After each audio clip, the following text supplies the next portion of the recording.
último segmento tocamos lo que es la parte gastrointestinal.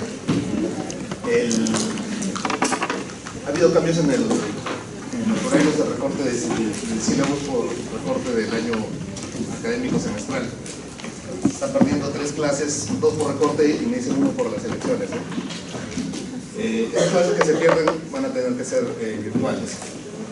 La delegada me pidió que se virtualice antes de, para darles un mayor tiempo para estudio. Les conviene que se virtualice porque las clases de gastro, las clases de piel, técnicamente es más simple que las clases de nefra, ¿no? Las preguntas son proporcionales al número de clases. Esta última parte de gastrointestinal refiere estrictamente a lo que es el tubo digestivo. Entonces, para hablar de tubo digestivo, vamos a hablar lo que ya hace tiempo se ha estado procurando hacer acá en la universidad, que parece que al siguiente año lo van a hacer, que es unir todos los cursos, que es histología, anatomía, fisiología, en un solo capítulo para hablar por segmentos de cada órgano. Tal es así que nosotros, siempre que yo toco el tema de gastrointestinal, tengo que tocar la parte anatómica y la parte histológica del segmento de tubo digestivo. Y así hacemos un recordar de lo que es el tubo digestivo, ¿no? Cuando empezamos el tubo digestivo en la boca, la orofaringe, la faringe, el esófago, el estómago, el duodeno, yeyuno, ilium, todo el intestino delgado, el colon ascendente, el colon transverso, descendente, la sigma, el colon sigmoides y la unión anorrectal. Todo este tubo digestivo es sumamente complejo desde el punto de vista histológico y un poco menos anatómico, pero fisiológicamente cumplen varias funciones. Entonces, nosotros vamos a tener que, cuando hablemos de fisiología digestiva, vamos a hablar fundamentalmente de lo que es la digestión. La digestión, ¿qué cosa es? La digestión es el troceado, el molido de todo lo que nosotros ingerimos a su expresión simple o más sencilla. Puede ser su expresión básica, aminoácidos sencillos, o aminoácidos unidos, 2 aminoácidos, 3 aminoácidos, dipéptido, tripéptido, etc. Pero es una estructura básica. A eso se llama digestión. Es decir, digerir lo que nosotros complejamente comemos a una estructura básica para que pueda ser absorbido. Ahora, esta digestión puede ser gracias a ciertas sustancias que se van secretando a lo largo de todo el tubo digestivo. Entonces, a esta digestión, que es gracias a estas sustancias, se llama una digestión química.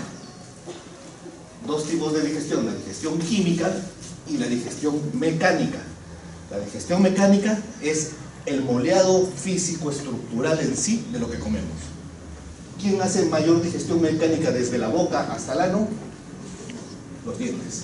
Los dientes en la parte masticatoria van a ser la digestión mecánica más fuerte, más potente, como vamos a ir viendo. Entonces, la primera función que siempre deben de recordar cada vez que escuchen fisiológicamente el tubo digestivo es digestión. Después de digestión va a haber una segunda función que es la secreción.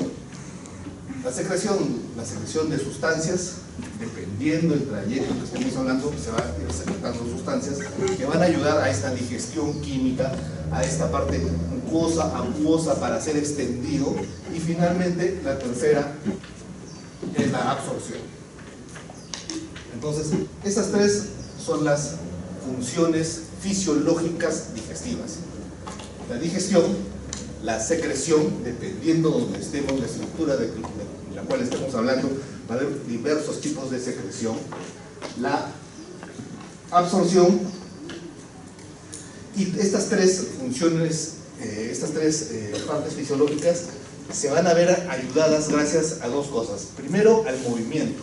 Siempre debe haber un movimiento orofecal, es decir, en ese sentido. Si no, entraríamos en la fisiopatología del vómito, del reflujo, de cosas que son ya patológicas. Por eso el movimiento es orofecal. O sea, estas tres funciones asociadas a movimiento y a una buena irrigación en lo que respecta a la irrigación de la estructura anatómica, como también al drenaje de esta estructura anatómica. Cuando entendemos drenaje, es básicamente todo lo que absorbemos. Todo lo que comemos finalmente se digiere gracias a las múltiples secreciones para finalmente absorberse en lo que es el intestino delgado, el yunus ileum básicamente. Y todo eso que se absorbe en el yunus ileum se va directamente hacia la vena mesentérica superior, que va a formar la porta y va a ir directamente hacia el hígado. Es decir, todo lo que comen, todo va hacia la porta, hacia el hígado. Finalmente, el hígado es el que va a procesar todo eso que han absorbido. Pero no es tan sencillo entender lo que es la digestión, la secreción y la absorción, dependiendo la ubicación, ¿no? Entonces, estas son las clases en las cuales las dividimos, estas 5 clases. Ahora en la parte de las generalidades.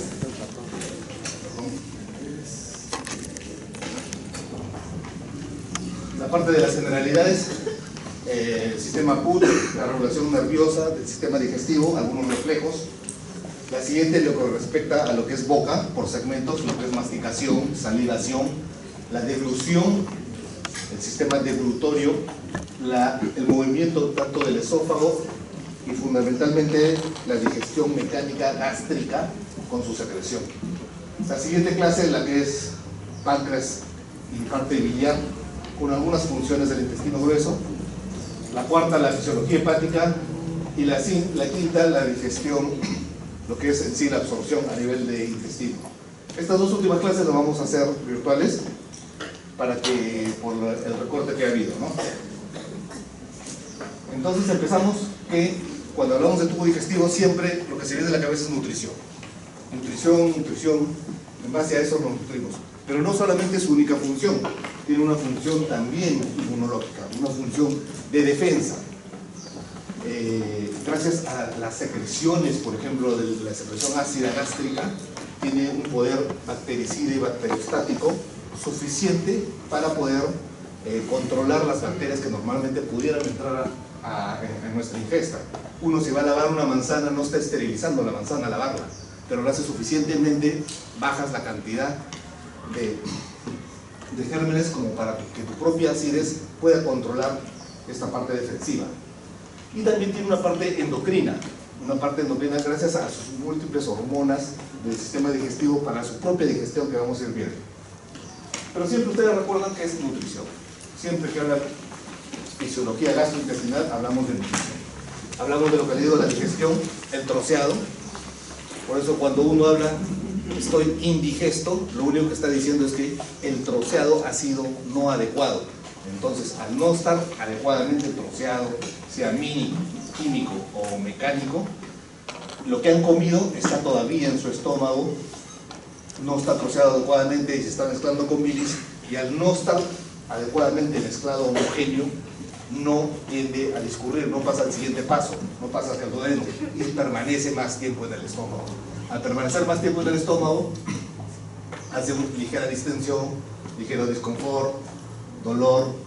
A eso se llama una indigestión, ¿no? Cuando se van a comer algo pesado, algún buffet, esas cosas, se produce una indigestión. Para esto, los laboratorios a veces ayudan con ciertos procesos químicos enzimáticos, frutenzimas, digestivos, que te ayudan a que lo que has comido químicamente, con esas pastillas que se toman antes de comer, puedan surtir una buena digestión. La digestión es mucho mejor mientras más jóvenes. No digo a los bebés, porque los bebés tampoco tienen unas enzimas adecuadas. Muchos bebés hasta los 6 meses no tienen sus enzimas biliares, pancreáticas de una calidad y cantidad adecuada, y sufren a veces bebés hasta los 6 meses de gases, de indigestión, lloran. Que a partir de los 6-7 meses ya regulan, ya estas enzimas tienen una madurez en cantidad y en calidad, y ya dejan de sufrir de estos gases que son muy comunes en los niños. Sin embargo, ya se regula, pasa la etapa niñez, adolescencia, la parte adulta, pero en el adulto mayor nuevamente decaen, ¿no? Es tanto así que ustedes ven los ancianos, van a la consulta y te dicen, esto yo comía antes y ahora lo como y no puedo digerirlo, me distiendo, me lleno rápido, obviamente el hambre, al permanecer el contenido dentro de la luz gástrica, le quita el hambre, disminuye la ecorexia, aumenta la ecorexia, que estos pacientes tienden a bajar de peso, se consumen, son pacientes de edad mayor, pacientes que ya su digestión propia de la edad, su calidad y su cantidad enzimática empieza a disminuir. Entonces, si nosotros hablamos de digestión, que es la primera función, pensemos, en la boca existe digestión, ¿de qué tipo fundamentalmente? Mecánica, ¿no? Gracias a los dientes, una función moledora. ¿Existe digestión química?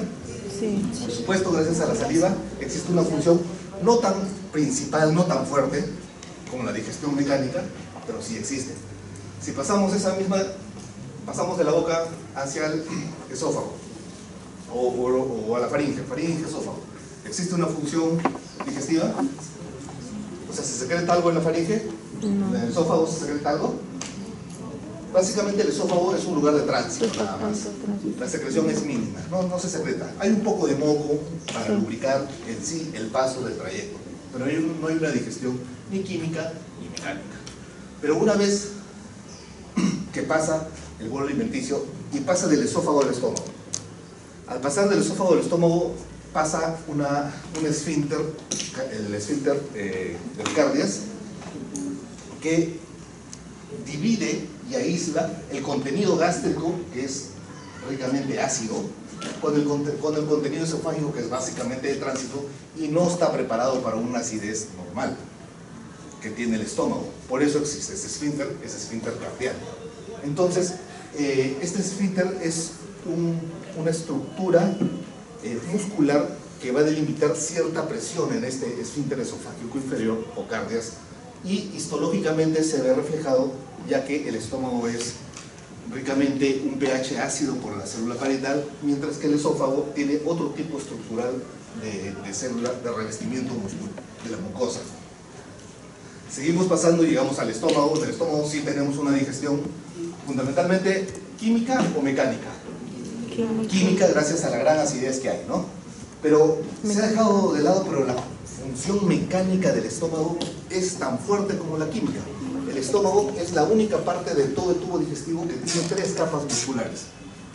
Todo el tubo digestivo, circular interna, longitudinal externa, ¿no? Desde la boca, el estómago no, tiene 3 capas musculares.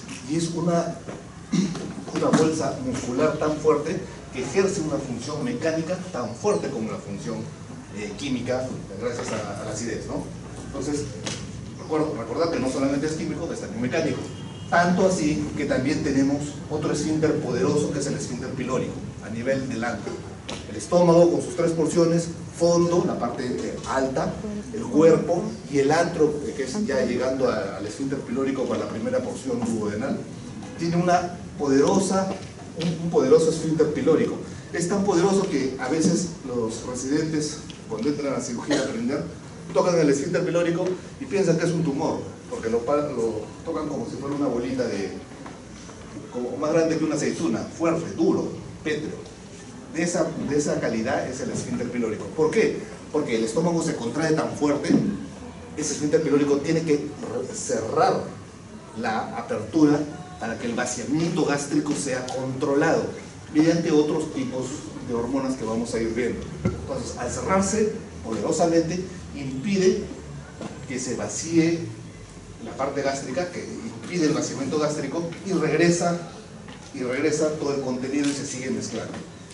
Este cierre contráctil poderoso condiciona que hayan ciertas estructuras, ciertas ondas contráctiles en el estómago. Le llaman ondas contráctiles A, B y C, que son muy fuertes y son gracias a este esfínter.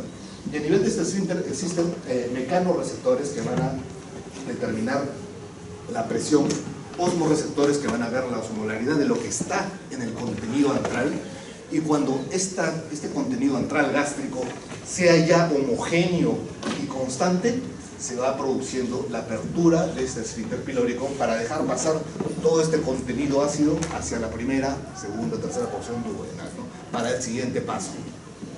Seguimos pasando entonces y llegamos al duodeno, yeyuno y intestino delgado. En el intestino delgado existe digestión,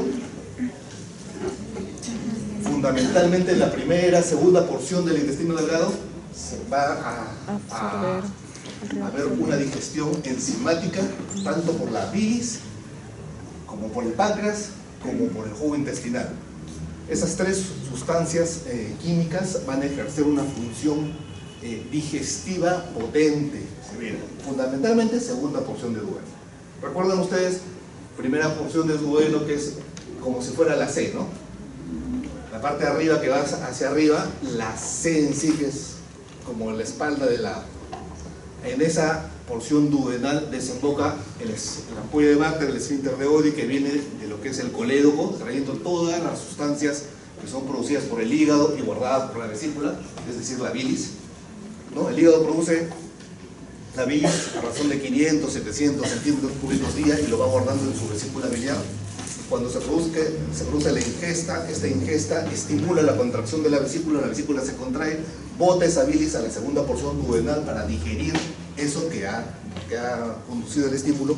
Se produce la secreción pancreática, se produce la secreción intestinal y todo eso condiciona una digestión a nivel de la luz intestinal. Eso es lo que estamos viendo, digestión intestinal. Seguimos pasando yeyuno, ilium, la digestión baja, ya se produce más el otro fenómeno, ¿no? En colon se produce digestión. Absorción. En el colon se produce alguna digestión, se produce alguna descomposición de ciertas sales y ácidos biliares. Que algunos le podrían decir que es una descomposición, como se está troceando igual químicamente, le podrían decir que es una digestión de eso, ¿no? Ano recto ya no existe la digestión, ¿no? Entonces, eso es lo que confiere a digestión. Ahora, si seguimos hablando, la secreción. La boca, dijimos, secreción, la salival, ¿no? En el esófago, básicamente no hay. Salvo un poco de moco. En el estómago, lo que dijimos, la parte enzimas de la acidez. Intestino delgado, fundamentalmente es la mayor secreción. Segunda porción, cada vez que hablen de secreción, acuérdense de segunda porción del intestino delgado, páncreas, bilis, jugo intestinal. Entre páncreas, bilis, jugo intestinal y jugo gástrico, cerca de 7 a 8 litros, dependiendo del tamaño y volumen de la persona, ¿no? 8 litros que se producen a nivel de esa parte intestinal delgada. Entonces, dentro de todo el tubo digestivo, desde la boca hasta el ano, ¿dónde creen que hay mayor volumen? En la segunda porción. ¿Dónde son los riesgos de que por el mayor volumen haya mayor presión y haya mayor fuga si es que hay algún traumatismo, accidente, tumor, etc.? Segunda porción. Intestino delgado, segunda porción. La segunda porción duodenal es la que capta mayor cantidad de volumen y la que más problemas tendría en estas lesiones que pudieran haber traumáticas, ¿no? Y por último, todo básicamente es para que exista una buena absorción. Una buena absorción a nivel de la mucosa del yeyuno ilium. El yeyuno ilium empieza a formar repliegues, su estructura cilíndrica va tomando celularidad, que no es plana, sino empiezan a formar vellosidades, tanto vellosidades hacia arriba como criptas hacia abajo, para así extender su mayor cantidad de área y poder tener una mayor absorción. Obviamente, para que haya buena absorción, tiene que haber buena digestión, tiene que haber buena secreción. Si no existe esta unión de estos tres, junto con lo que es una buena circulación y una buena movilidad, no se va a producir finalmente una buena nutrición. Sin embargo, hay estructuras que de repente nosotros podemos dejar de prescindir. Se hacen gastrectomías, es decir, hay pacientes que por ciertas, antes úlceras, ahora tumores oncológicos, se reseca el estómago y pueden vivir, ¿no? Se reseca la vesícula que guarda la bilis y pueden vivir. Se reseca parte del páncreas y pueden vivir. Se reseca el colon, parte o totalmente el colon, pueden vivir. Se reseca el intestino delgado, pueden vivir hasta cierto punto. Cuando el intestino delgado mide menos de 2 metros, ya no hay una buena cantidad de absorción y finalmente el paciente tiende a desnutrirse y morir desnutrido. Por eso, si el intestino delgado, cuando los politraumatizados, accidentes, arma de fuego, inician las operaciones y hay daño intestinal y tienes que resecar el intestino, no puedes sacar más de esa cantidad, o sea, no puedes dejar menos de 2 metros, si no lo condenas al paciente a que probablemente lo salves en ese momento, pero a la larga una desnutrición te va a terminar matando, ¿no? Entonces, podemos prescindir de ciertas funciones del tubo digestivo. El colon básicamente no tiene un gran patrón de absortivo, salvo agua, pero no de los nutrientes. Se puede hacer resecciones del colon, de todo el colon, ¿no? Entonces, siempre recuerden estas 3 funciones, ¿no? Digestión, secreción, absorción, y gracias a una buena circulación y gracias a una buena motilidad. La motilidad, en ese sentido, oro-fecal.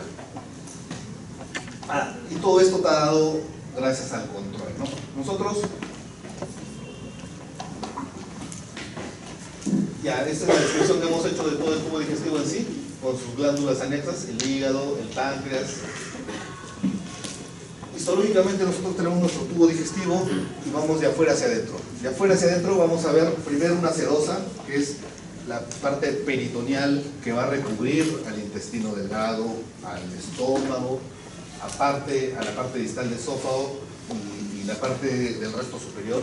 Es la parte más poderosa, más fuerte, esta serosa, que es el repliegue peritoneal, una serosa visceral y una serosa parietal. Vamos a tener debajo de la serosa la parte muscular, con la circular interna, la longitudinal externa. Vamos a tener una mucosa, que es la parte, lo que está tapizando internamente, y entre las 2 capas musculares tenemos el plexo mientérico de Auerbach, ¿no? El plexo mientérico es un plexo nervioso, básicamente como se localiza justo entre los 2 músculos, su función va a ser de contraer esos músculos. Los contrae, los relaja, es decir, una función de peristatismo, ¿no? Este plexo nervioso mientérico o de Auerbach.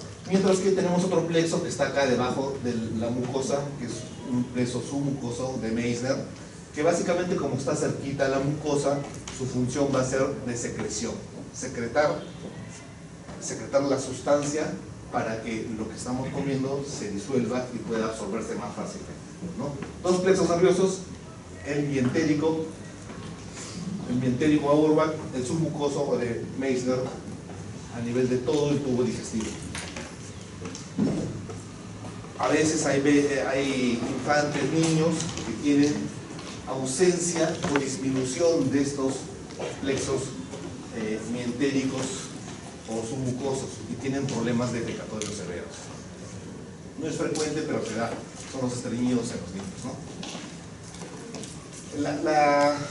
El estudio en sí de todo lo que era el tubo digestivo ya se veía desde los antepasados. Los persas estudiaron el tubo digestivo y describían también la parte circulatoria y entendían todo lo que es estómago, intestino, y entendían ciertos conceptos desde la antigüedad.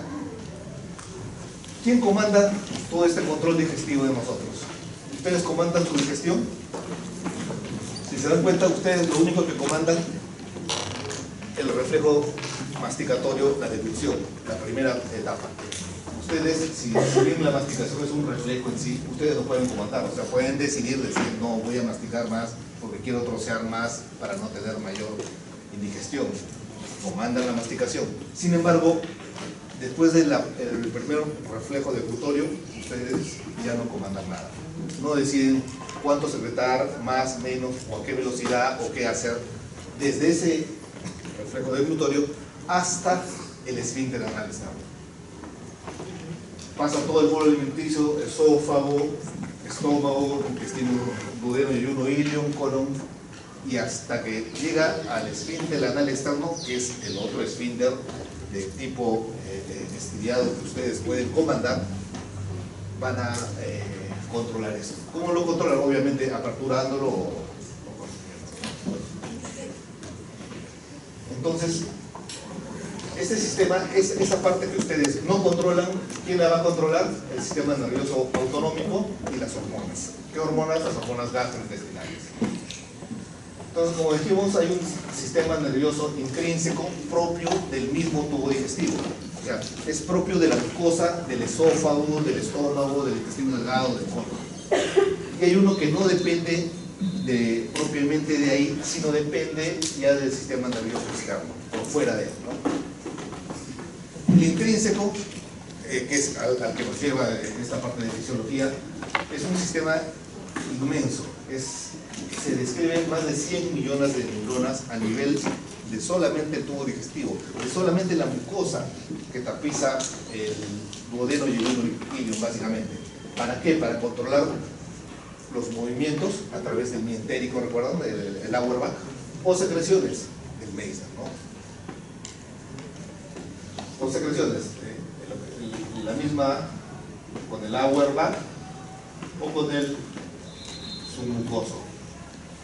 Entonces tenemos acá, este es un corte del tubo, tenemos hacia afuera la serosa y hacia adentro la mucosa, ¿no? Entre la serosa hacia afuera y la mucosa hacia adentro, hacia la luz intestinal, las dos capas musculares, y entre las dos capas musculares los plexos. Estos verbos son los plexos de los músculos, los plexos de la submucosa.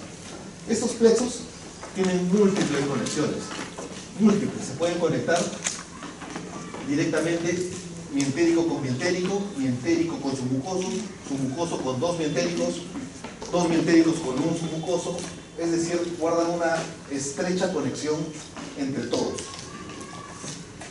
Se entiende entonces que la absorción, la secreción y la contracción peristáltica va a guardar estrecha relación entre todos. Entonces esto va a llevar a una serie de reflejos y cambios que se van a ir viendo.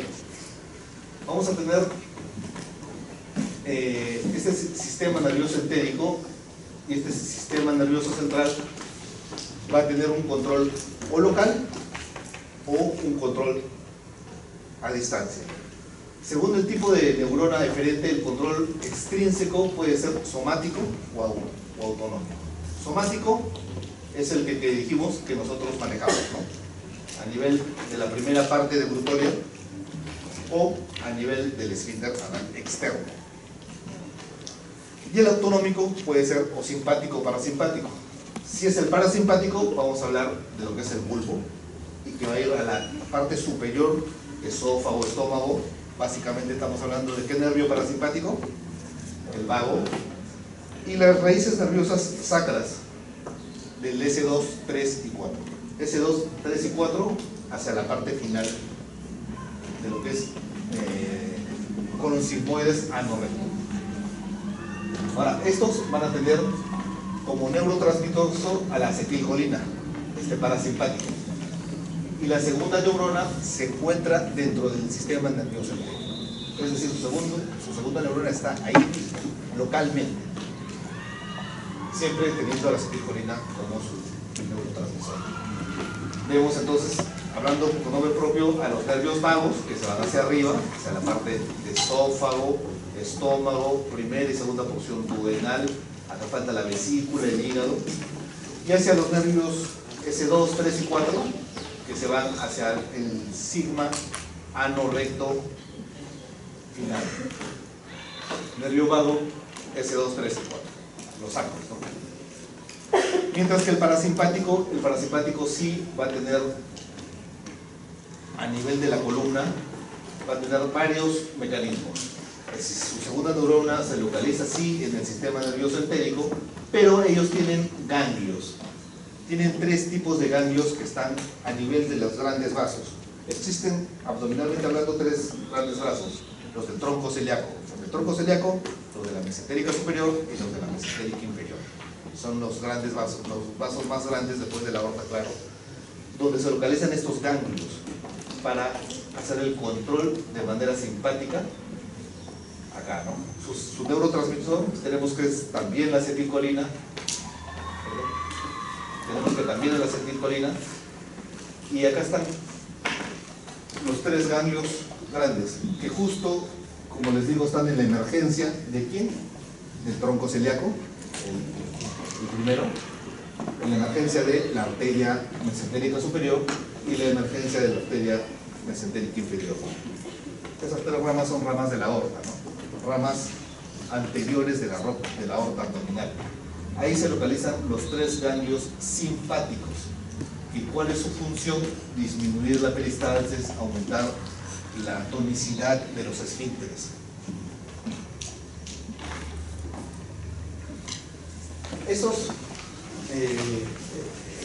Estas estructuras nerviosas van a condicionar varios reflejos.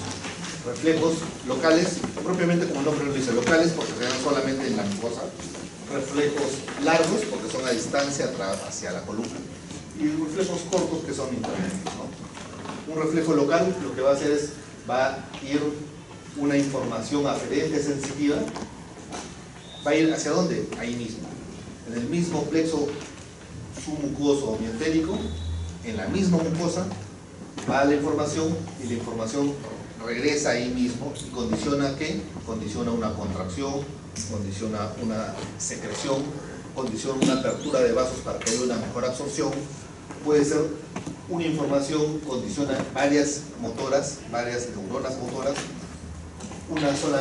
varias neuronas, varias informaciones pueden condicionar a una sola neurona motora, etc.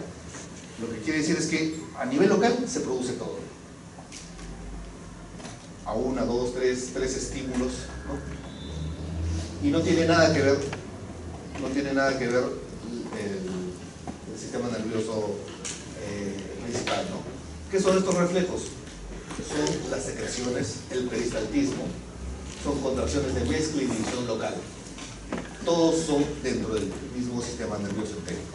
Es decir, se come una manzana y la manzana genera cierta distensión a nivel esofágico o a nivel de repente gástrico. Esa distensión de lo que han comido condiciona que aumento de la presión, aumento de cambios en la osmolaridad por esa ingesta, y eso condiciona que exista una secreción, que exista un peristaltismo, y esto condiciona contracciones de mezcla e inhibiciones de otras cosas localmente. Es decir, localmente en la mucosa va a detectar lo que están ingiriendo y va a haber actividad. ¿Cómo se llama eso? Reflejos locales. Sin embargo, también hay reflejos largos, o sea, ya no locales, ya no solamente en la mucosa, sino los reflejos que se van hacia el sistema nervioso, ¿no? Va una información aferente sensitiva y tiene dos maneras de regresar la parte eferente. Puede regresar hacia un fenómeno, hacia un reflejo corto, es decir, se reúne al mismo reflejo corto, o puede regresar directamente hacia la mucosa. Directamente va hacia la columna y regresa y condiciona una secreción de alguna sustancia en la mucosa intestinal.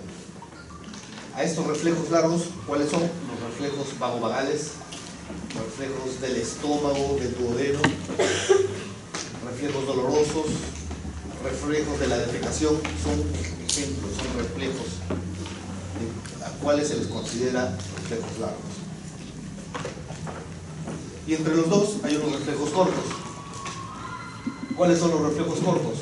Los reflejos que van del intestino hacia los ganglios. Esos ganglios que habíamos hablado, los ganglios del tronco, de la mesentérica superior e inferior, van y regresan generando reflejos gastrocólicos, enterogástrico, cólico y hielo.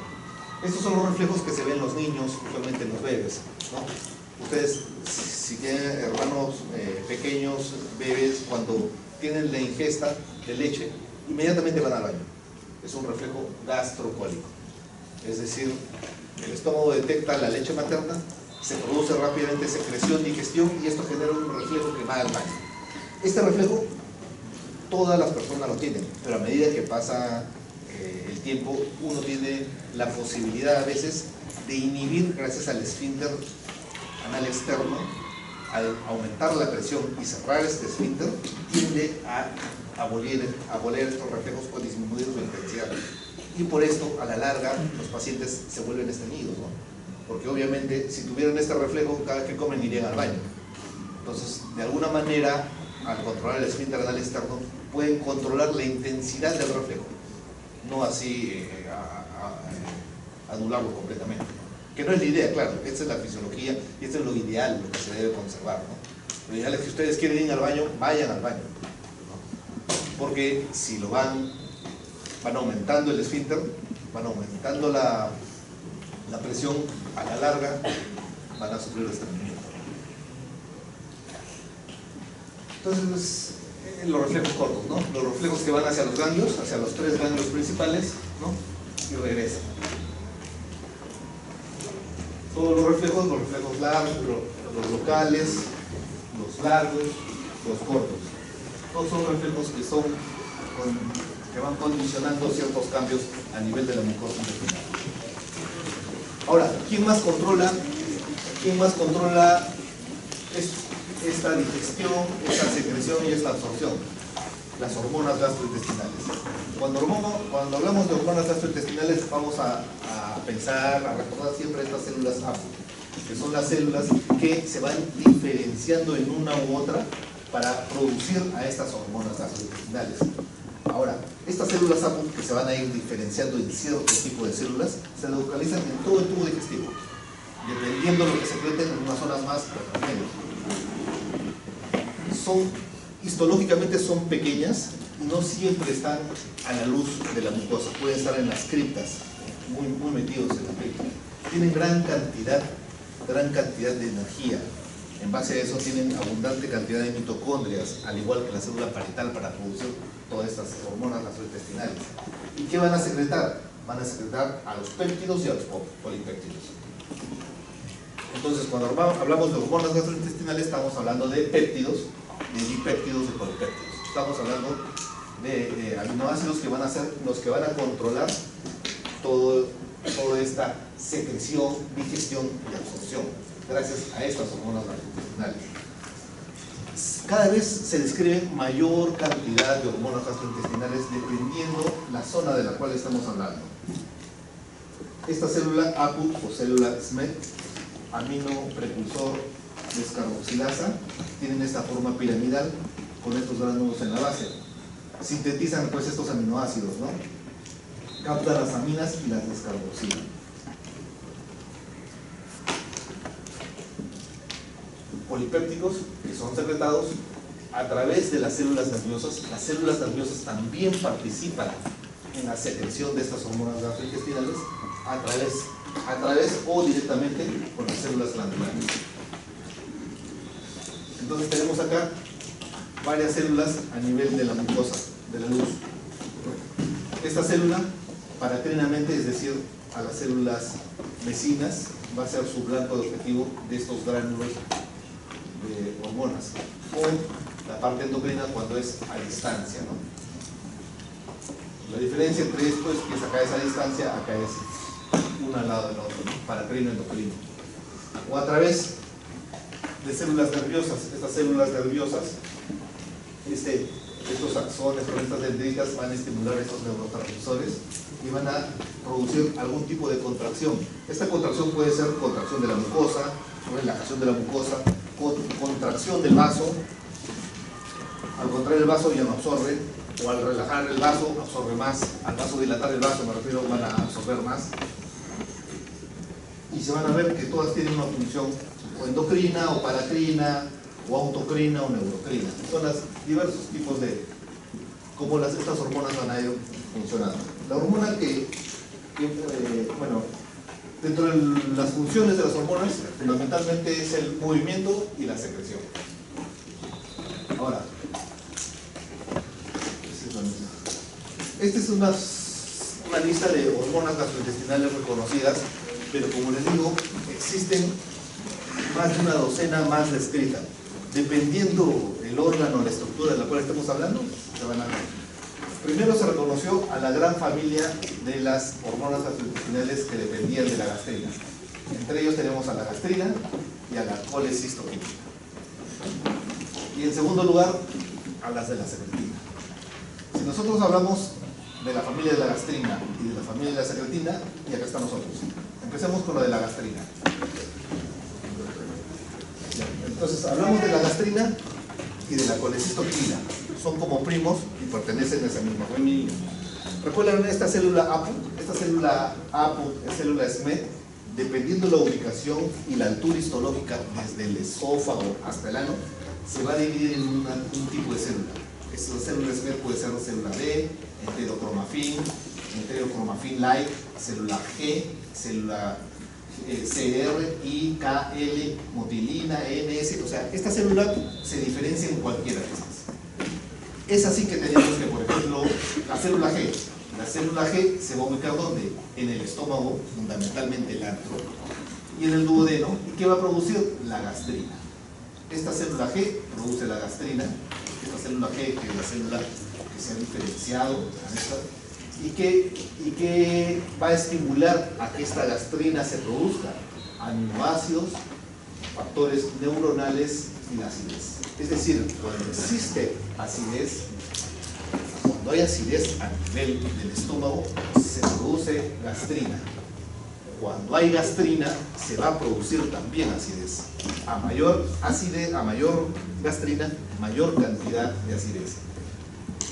Entonces, si tenemos bastantes células G, vamos a tener bastante cantidad de gastrina. Y si hay bastante cantidad de gastrina, vamos a tener bastante la cantidad de ácido. Así es cada uno. Las más reconocidas, la gastrina y la colecistoquinina. Vamos a ir hablando una por una. La gastrina, colecistoquinina, secretina, el polipéptido intestinal absortivo y el polipéptido intestinal. Esta gastrina, como dijimos, es un aminoácido, o sea, son péptidos formados. Esta es la cantidad de péptidos. Todas se originan en el sistema Gut, ¿no? ¿Dónde se ubica? En el antro gástrico y en el intestino del duodeno, intestino proximal. ¿Y cuál es su función de la gastrina? Aumentar la secreción de ácido clorhídrico. Es decir, si hay bastante gastrina, hay bastante ácido clorhídrico. Al aumentar la cantidad de ácido clorhídrico, aumenta el crecimiento de la mucosa, es decir, la mucosa se vuelve hiperplástica. Aumenta el movimiento gástrico y disminuye el intestinal. Como se está actuando fundamentalmente a nivel del antro, ya que su estímulo de la gastrina es lo que uno ingiere, funciona fundamentalmente cuando lo que ha ingerido está en el estómago, contrae los esfínteres, contrae el cardias por arriba y va a controlar y manejar el vaciamiento gástrico. Aumenta la secreción de insulina luego de la ingesta proteica y a nivel intestinal la secreción de electrolitos. ¿Qué estimula la gastrina? Los péptidos, los aminoácidos, la distensión, el péptido liberador de gastrina. Es decir, todo lo que uno ingiere, lo que va ingiriendo, cuando ingieren péptidos, aminoácidos, proteínas, carnes, estamos comiendo eso, vamos a estimular que este antro, a través de sus células G, empiecen a producir gastrina y esta gastrina empiece a contraer el cardias, disminuir, contraer el vaciamiento gástrico, aumentar la hiperplasia de la mucosa, la motilidad gástrica y disminuir el intestinal. Es decir, básicamente en un proceso digestivo gástrico netamente, ¿no? ¿Quién lo inhibe? Lo inhibe cuando ya hay demasiada acidez, ya se inhibe de manera feedback negativa, ¿no? ¿Quién lo inhibe? La secretina.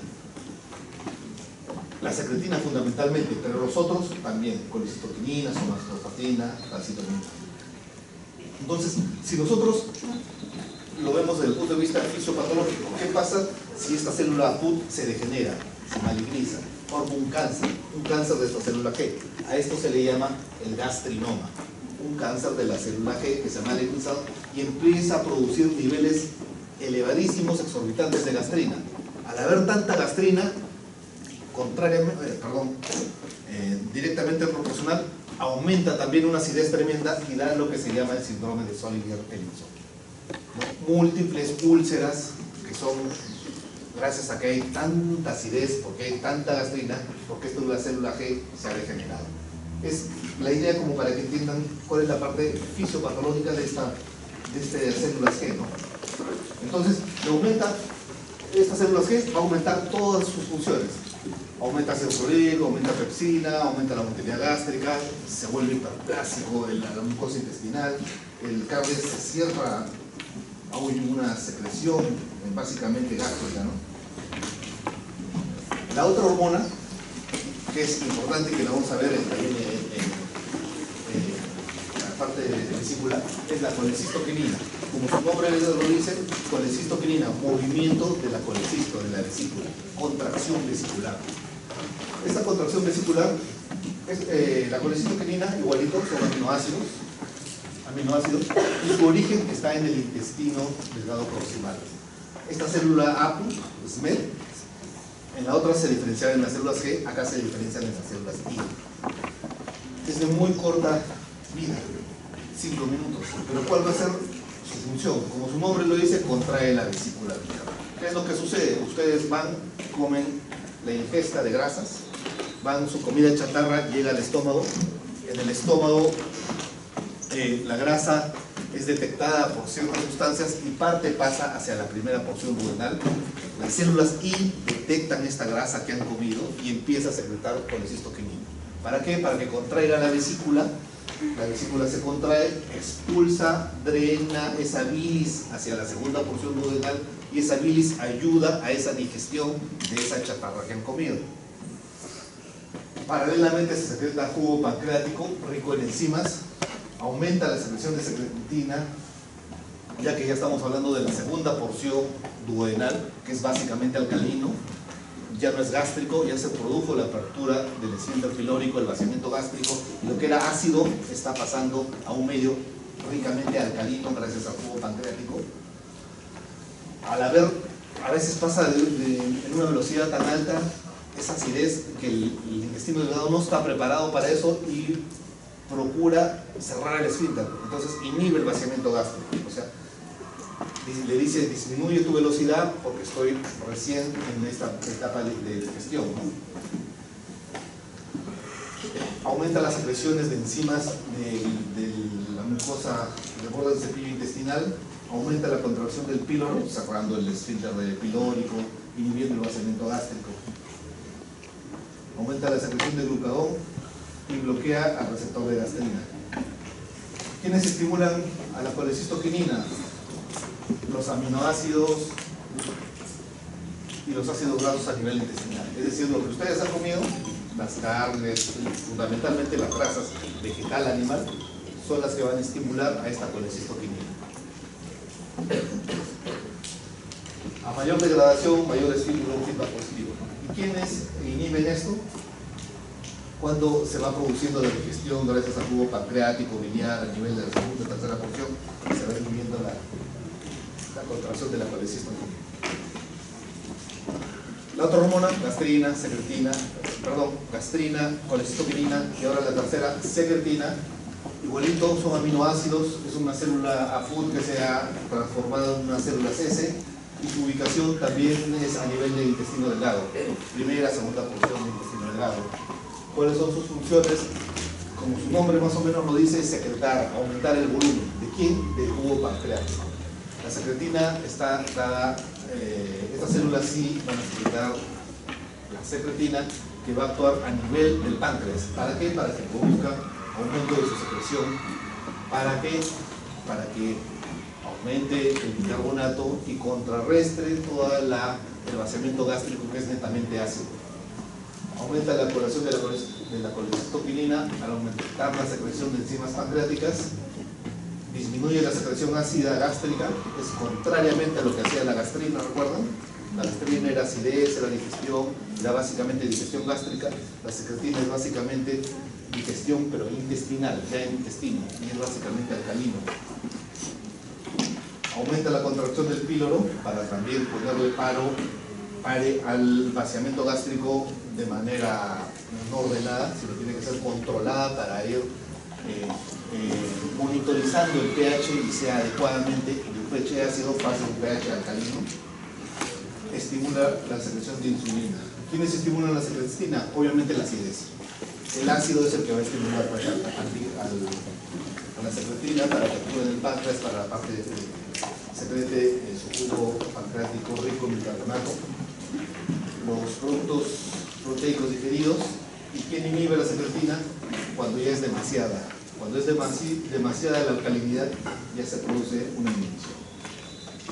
Hay otras células también que otras células AMUD que también se van a diferenciar, van a producir su hormona gastrointestinal y también se van a en algunos casos se van a magnetizar, ¿no?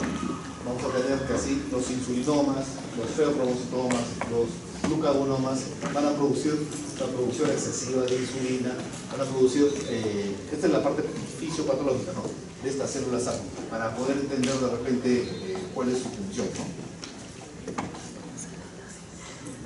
Y otras hormonas que últimamente han entrado más en conocimiento son la leptina y la grelina, ¿no? Siempre nosotros tenemos que la grelina y la leptina deben tener un equilibrio constante. Cuando hay más grelina y la leptina es menor, se produce lo que es el hambre. Y cuando hay la leptina es menor y la grelina es mayor, se produce la saciedad. Obviamente, este es un equilibrio. Entonces, cuando se habla del tema de obesidad, se está entendiendo que no hay un equilibrio adecuado entre lo que es saciedad y el hambre. Entonces, estas hormonas se empiezan a producir, el tejido graso, en los pacientes obesos, el tejido graso tiende a producir leptina. Y al producir leptina, va a crearte el estímulo del hambre. Es decir, el obeso, por ser obeso, por tener esa grasa, produce leptina. Y esta leptina te da más hambre. Este desequilibrio es lo que produce, es lo que se entiende como los criterios de obesidad, ¿no? Bueno, ahí nos quedamos esta clase.